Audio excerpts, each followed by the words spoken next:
없이 여러분들 스스로를 위해서도 꼭 들어야 될 내용들이기 때문에 제가 오늘 이 4차 산업혁명 그리고 교육의 혁명이라는 주제로 한번 강연을 해보려고 합니다. 자, 4차 산업혁명 많이 들어보셨죠 좀? 그죠? 그죠? 켜시면 이게 잘 안 보입니다. 하나만 꺼주셔야 됩니다. 아, 이거 사진을 위해서. 자, 보면 여러분 저는 이제 이 4차 산업혁명이라는 얘기를 좀 할 때 그 혁명이라는 단어를 좀 들고 한번 와봤어요. 혁명이 무슨 뜻일까요? 혁명 말 그대로 그것도 이제 하늘이 이제 뒤집어진다는 뜻이래요.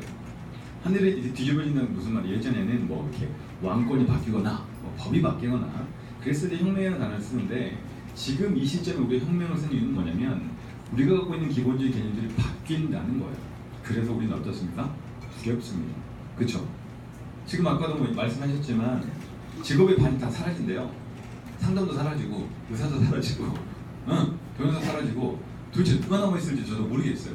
다 사라지면 우리는 누가 남아있을까요? 저도 모르겠어요. 그래서 그게 두렵다는 거예요. 그러면 잘 모르겠으니까 그럼 우리 모르니까 모른 척하고 살자가 아니라 그럼에도 불구하고 그러면 우리는 어떤 준비를 해야 될지 적어도 머리를 맞대고 한번 생각해 보자는 거예요. 그죠? 자, 그러면 4차 산업은 말 그대로 4차까지 왔다는 건 1차, 2차, 3차가 있었다는 얘기겠죠. 그죠? 그러니까 보면 뭐 여러분들 다 아시는 얘기니까 이건 간단하게 좀 그냥 잠깐만 짚고 넘어갈게요.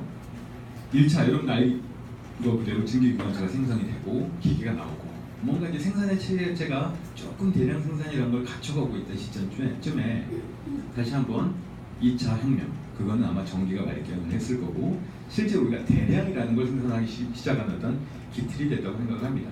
그리고 근래 들어서 만들어진 어떤 정보의 혁명들을 통해서 우리가 뭘 알게 됐냐면 정보가 많이 공유가 되다 보니까 어떻게 해요? 실제로 대량 생산 및 자동화라는 게 되기 시작을 합니다.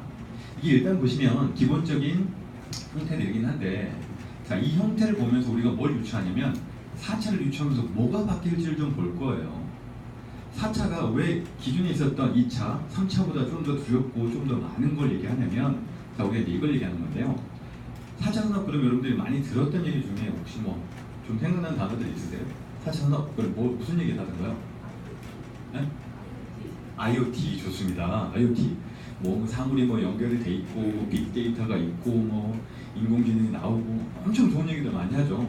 대충은 알겠어. 대충은 알겠는데 자, 그러면 우리가 생각했었던 것보다 4차 산업혁명이 또는 4차 산업혁명이 우리에게 급진적으로 바뀌지 못하는 것도 있어요. 우리가 오해했던 것도 있다는 거죠. 그 대표적인 것들 몇 개를 보고 그럼 현재 진짜 중요한 게 뭔지 한번 보도록 하겠습니다. 자, 가장 오해를 심하게 했던 게 뭐였냐면 바로 이 3D 프린터입니다. 3D 프린터 여러분 혹시 요즘 얘기 들어보셨죠? 얘기가 언제 처음 나왔냐면 2013년에 나왔어요. 3D 프린터가 나왔을 때 얼마나 깜짝 놀랐냐면 야, 센세이션이다. 이게 한 5년 정도가 지나면 모든 집이 다 뭘 갖고 있다? 3D 프린터를 갖고 있을 거야. 대량 생산에서 단어가 바뀝니다. 뭘로? 대중 생산으로 바뀐다는 거예요. 이게 무슨 말이에요? 누구나 생산 체제를 갖고 있다는 거예요. 어디도? 우리 집에도. 우리 집에 제조업이 있는 거예요. 이게 언제? 5년 정도가 지나면 있을 것이라고 생각했는데 지금 집에 3D 프린터 있으세요? 집에 있으세요? 프린터도 없죠. 3D 프린터. 프린터도 없는데 3D 프린터 그죠? 이거는 약간 오해였다는 거예요. 우리가 생각했던 것보다 그렇게 빠르게 발전하지 않는구나. 그러면 3D 프린터가 왜 이렇게까지 정의를 못했는지는 여러 이유가 있습니다만 우리가 생각했던 것만큼 급진적이진 않았다는 거예요. 그죠? 자, 두 번째는 교육의 혁명이 온다. 무크는 뭡니까? 혹시 들어보셨나요? 전 세계에서 가장 훌륭하다고 얘기하는 하버드, 그다음에 스탠포드 이런 학교들의 강의를 인터넷으로 들을 수 있대요. 온라인으로. 난리가 났죠. 저렇게 좋은 강의를 인터넷으로 거의 공짜로 듣는데 야, 학교 없어질 거고 뭐 난리 날 거야. 그런데 그 무크가 생기고 나서 지금 한 4, 5년이 지난 지금 무크의 형태는 어떻다고 생각하세요? 처음처럼 많은 강의가 올라오지는 않습니다. 왜 그럴까요? 온라인 학습이 갖고 있는 단점들이 있다는 거예요. 혹시 온라인 학습 해보신 분? 그죠? 학습은 해보는데 이게 끝까지 가신 분? 야, 감사합니다. 저런 셀프 모티베이션이 있으시면 끝까지 가는데 일반적으로는 오프라인처럼 그렇게 직접적으로 내가 맞닥뜨려지는 건 아니기 때문에 잘 안 된다는 거예요. 그리고 이걸 성공하신 분들은 자기 모티베이션이 굉장히 강하거나 아니면 원래 학위를 갖고 계신 분들이라는 거예요. 그러니까 일반 사람들은 접근이 힘들다는 거예요. 그래서 우리가 생각했던 것만큼 그는 성공하지 못합니다. 자, 그 다음에 우리 4차 산업혁명, 그러면 가장 많이 나온 단어가 이 단어입니다. 그래핀이라고 혹시 들어보셨나요? 거의 아마 한 번씩은 들어보셨거나 안 들어보셨어도 돼요. 그래핀이라는 건 이게 뭐냐면 그 2010년도 노벨 물리학상을 받았던 이론입니다. 말 그대로 뭐냐면 우리가 알고 있는 나노 원자의 종류인데 이 소재가 바뀐다는 거예요. 반도체를 뛰어넘는 완벽한 물질에 가까운 그래핀을 소개를 합니다. 그래핀은 뭐냐면 구리 아시죠? 구리하면 우리가 뭐 있습니까? 전선에 쓰죠. 구리보다 100배의 능력이 있어요. 전기를 통하는 능력으로. 그죠? 그리고 다이아몬드보다 훨씬 더 많은 전도율이 있답니다. 그런 것 같아요. 최고죠.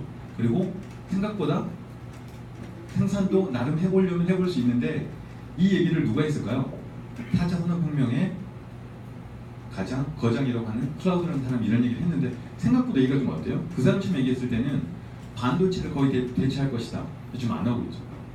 무슨 말이에요? 생각보다 양산이 힘들다는 거예요. 이 그래핀은 다음 혹시 보시면 여러분 스카치 테이프 아세요?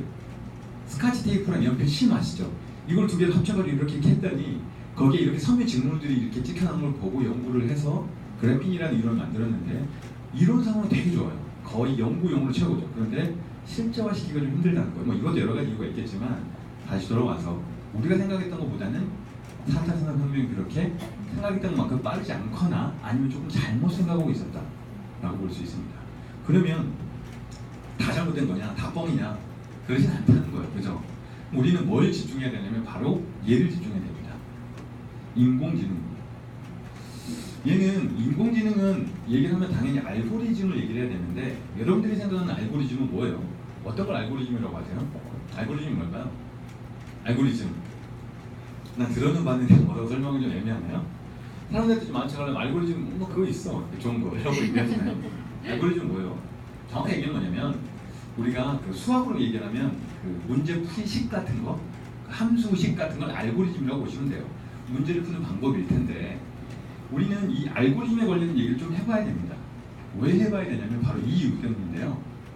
독일에서 2003년도 이런 실험을 해봤대요. 문제를 하나 놓고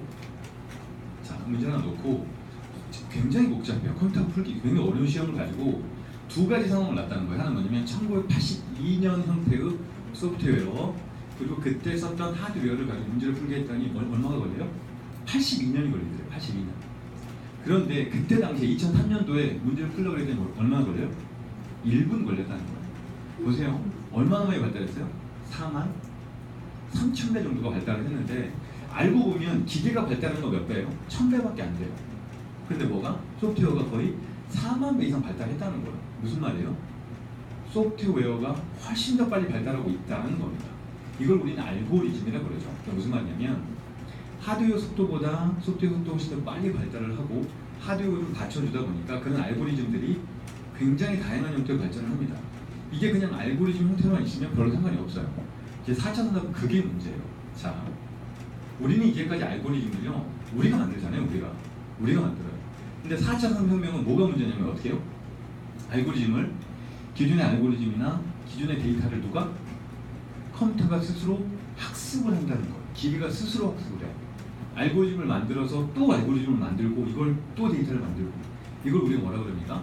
기계의 학습, 다른 말로 멋진 말로 딥러닝이라는 단어를 씁니다. 혹시 들어보셨나요? 딥러닝? 그죠? 그게 뭐냐면 기계가 스스로 경우수를 계속 만들어서 학습을 한다는 거예요. 그 딥러닝의 최고의 결과물이 재작년도 있었죠. 그게 뭐였어요? 알파고. 감사합니다. 알파 아시는 분이 굉장히 공부 잘하는 고등학교를 알파라고 죄송합니다. 물어보셔가지고 아니다고 그 인문계라고 제가 얘기 드렸죠. 넘어가고요. 자, 그러면 이런 인공지능 AI는요 그냥 예전에 원래 없었던 얘기는 아니에요. 인공지능은 1950년도에 얘기가 나왔어요. 그런데 이론은 있지만 실제로 결과를 만들어내긴 힘들었어요. 왜 그랬을까요? 그때는 첫 번째 하드웨어도 조금 미흡했긴 했지만 이 두 가지가 없었어요. 하나는 뭐였었어요? 하나는 실질적인 데이터와 두 번째는 알고리즘이 없었다는 거예요. 그런데 알고리즘이 컴퓨터가 스스로 계속 만들어내요. 그러다 보니까 알고리즘이 받쳐주죠. 빅데이터는 어떻습니까? 요즘에 데이터를 처리할 수 있는, 아까 우리 벨은 고문장님 얘기하셨는데 저는 사람들한테 이런 얘기를 해요.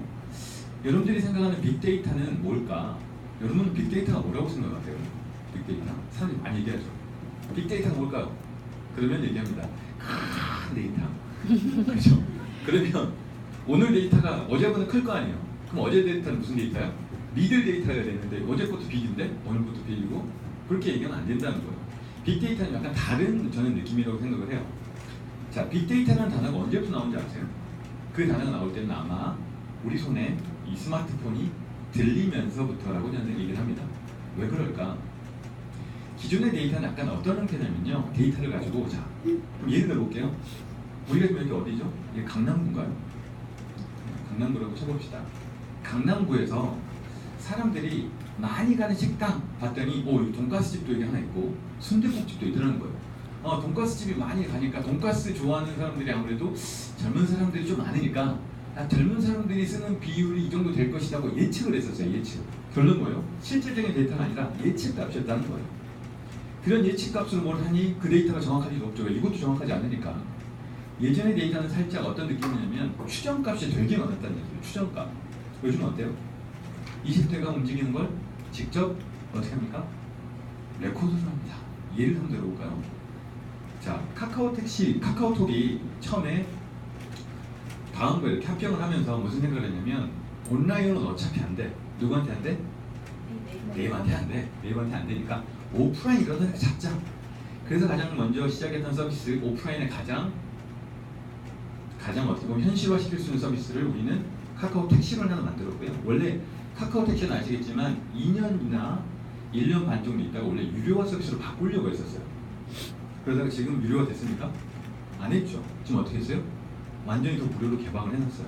걔네들은 왜 무료로 만들었을까요? 좀 이따 제가 구글 얘기를 하겠지만 그걸 통해서 뭘 알고 싶은 거예요? 데이터. 무슨 데이터? 진짜 사람들이 움직이는 걸 본다는 거예요. 그 택시 부르셨죠? 30대 여성은 저녁 때쯤에 꼭 어디 돌아다니더라. 20대 초반 애들은 집에 절대 주말엔 안 있지. 이런 것들을 본다는 거예요. 애들이 놀 때 주말에 집 근처 몇 킬로까지 나가는 문화를 본다는 거예요. 우리가 생각하지 못하는 실질적인 데이터가 있다. 그걸 우리 뭐라 그러니까 그거를 빅데이터라고 합니다. 저는 빅이라는 단어보단 깊다는 뜻의 단어를 쓰게 되는데 왜냐면 조금 더 정확해진다는 거예요. 예전